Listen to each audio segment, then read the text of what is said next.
Hi, welcome back to Slimful Treats. Now this request came from my mother. She called me up and she wanted to know how to make cauliflower fried rice. So I have a ham cauliflower fried rice we're going to be making today. I had some leftover ham and just some peas. Here's your cauliflower rice, some onions, garlic, ginger, and then some other spices. It's very simple to do. Have some oil. You can use any kind of oil, olive oil, grapeseed oil, avocado oil, just a little bit in the pan. Just make sure it's a neutral tasting oil. We have got onions. We're going to put the onions in. And we're also going to put the garlic and ginger in right away. Those are the first things that you want to cook. Now whenever you're cooking with a wok, constant stirring. Just to kind of get your vegetables softened. Now I do have the heat on medium-high. Might have to adjust it as you go.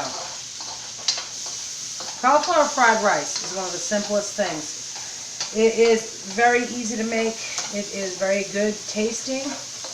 It's just, there's a couple of certain tricks that you have to know to get it to really taste like rice. The first time I ate cauli rice, I almost threw it away.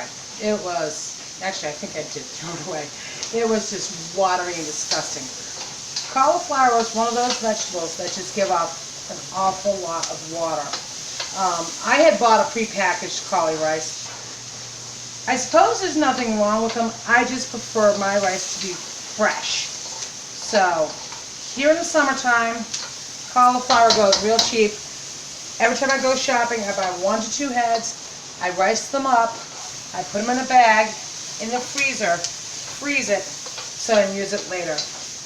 Because we all know cauliflower can become very expensive. It can be $4 or $5 a head. Right now it's under $2 a head. So I've been buying and cooking a lot of it. Now, once you get the onions soft enough, just kind of, yeah, that's pretty good. You don't want to overcook them. We're just going to put in the meat. That's about 5 ounces of lean, chopped up roasted ham. As I said, you can use beef, you can use chicken, shrimp, anything you want with fried rice. Let your imagination go.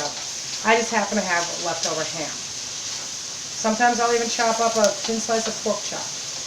But since this meat is already cooked, I don't have to brown it or anything like that. Just kind of get in there and stir around. Okay. Next, we're going to put in peas. I put peas in after only because peas are a softer vegetable. Now these are frozen peas. Kind of, I thawed them out, shook the water off and drained them, and that's it. Okay. And now I'm going to put in the cauliflower rice. It's still a little frozen. That doesn't really matter. It will thaw out. Now this rice has not been pre-cooked. Some people like to pre-steam their rice before they freeze it. I find it unnecessary. All that water that collects up in the rice, it'll steam with your vegetables. That's why I do not add any broth or water to my cauli rice. So I just put it all in the seasonings because you don't want your fried rice to be wet. The point of it is frying the rice kind of dries it out.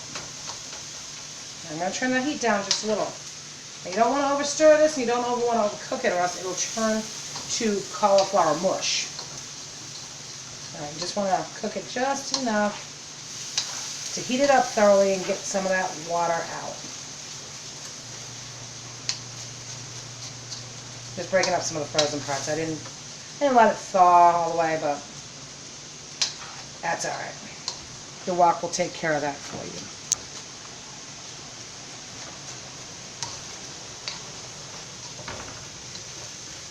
Just constant stirring, and you can check it every so often. See all that water in there?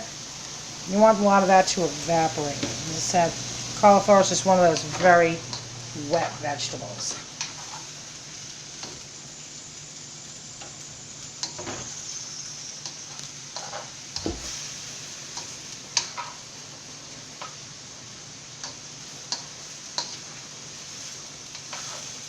And I mean, I wish you could smell this. I can smell all those Chinese spices. Just the garlic and the ginger. It smells really good. Now, one of the things is we do put in sesame oil, which is a Chinese oil. It is done for flavor. Most people think that is done for non-stick factor. That's why you use the olive oil. Sesame oil is a pure flavor oil. Just a little bit in there. That gives it an authentic oriental taste and smell, and it just smells wonderful. Now we have coconut aminos, which is also known as gluten-free soy sauce. I also use reduced sodium soy sauce sometimes, but if you are gluten-free, you must use coconut aminos. And they sell that pretty much at any grocery store these days. And some of that water is still in there. No, it'll burn out. Just don't put any excessive broth or anything in there, or else you will have a mushy rice. Go ahead and get that soy sauce in there just so everything can just mix together. And soy sauce can be adjusted. Some people like it heavy on the soy sauce. Some people a little lighter on the soy sauce. Myself, I like soy sauce, but I will add it after.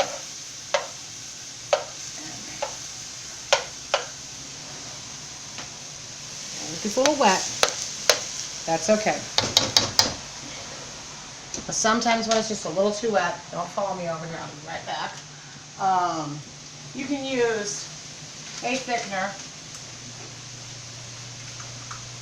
usually gluten-free, a starch, cornstarch, or anything like that, and it will thicken up to a gravy, and that will help.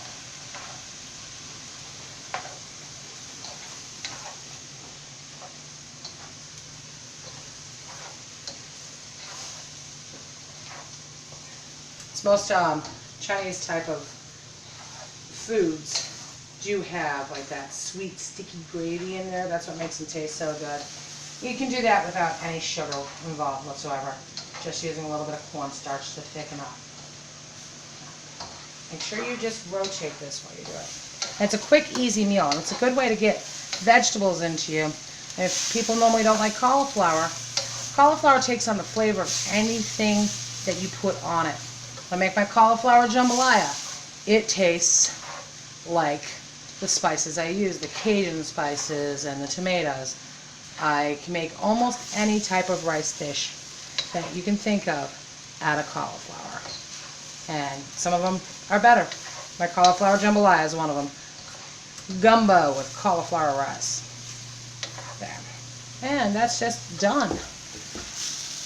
Doesn't take long. It's an easy, quick supper, low in calorie. You can actually take it and heat it up for lunch, and it is delicious. And that is a ham, leftover ham and pea cauliflower rice. Can't get any simpler than that. Well, I just want to thank you for watching, and again, this is Slimful Treats. I would like you to be able to subscribe, like, and share so that I can give you more recipes like this. Thank you.